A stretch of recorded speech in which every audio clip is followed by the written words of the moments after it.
Hi, welcome to our section on the behavioral approach to personality.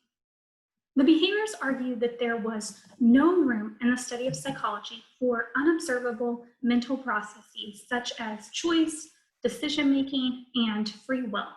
Strict behaviors went so far as to claim that these cognitive processes didn't exist. Of course, these extreme claims led to a growing dissatisfaction among researchers in the field, ushering in the cognitive revolution. Humans aren't pigeons, and studies of pigeons and rats can't capture the full complexity of human behavior. And increasingly, studies even with rats and pigeons were demonstrating the capacity for flexible and creative behavioral responses. Researchers such as Rotter and Bandura began to call for the inclusion of social and cognitive explanations of human behavior patterns. According to reciprocal determinism, not only does the environment act upon the individual to elicit a response, but also the individual acts upon the environment to alter the nature of their surroundings, including reinforcement and punishment contingencies. I may punish my teenager for smoking and ditching class, but they may seek out a peer group that offers social rewards for that behavior. Not only that, but the individual's internal environment matters. Their understanding of the external world, their beliefs and expectations regarding the consequences of behavior is key.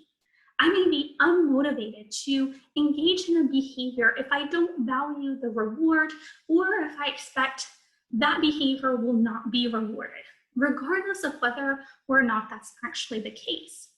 I always think of statistics for this.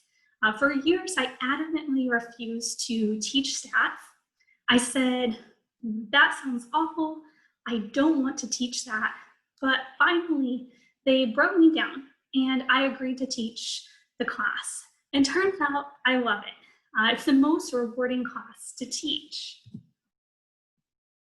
Further, we may know that a behavior is rewarded, genuinely value that reward, but have low expectations for our ability to acquire that reward.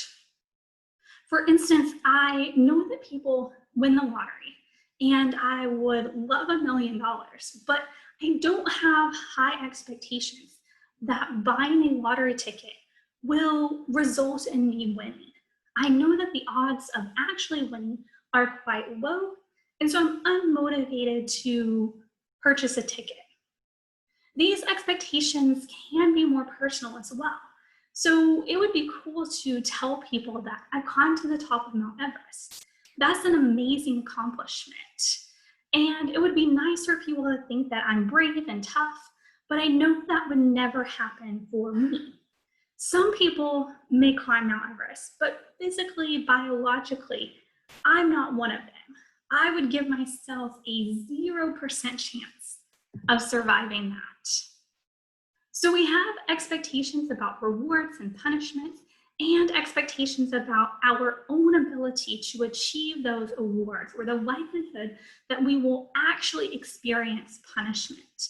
Think about people now that think, yes, going out in public is risky, but even if I get COVID-19, I'm healthy, so I'll be fine. Again, this belief may or may not match reality. You may be wondering about the images in your slides.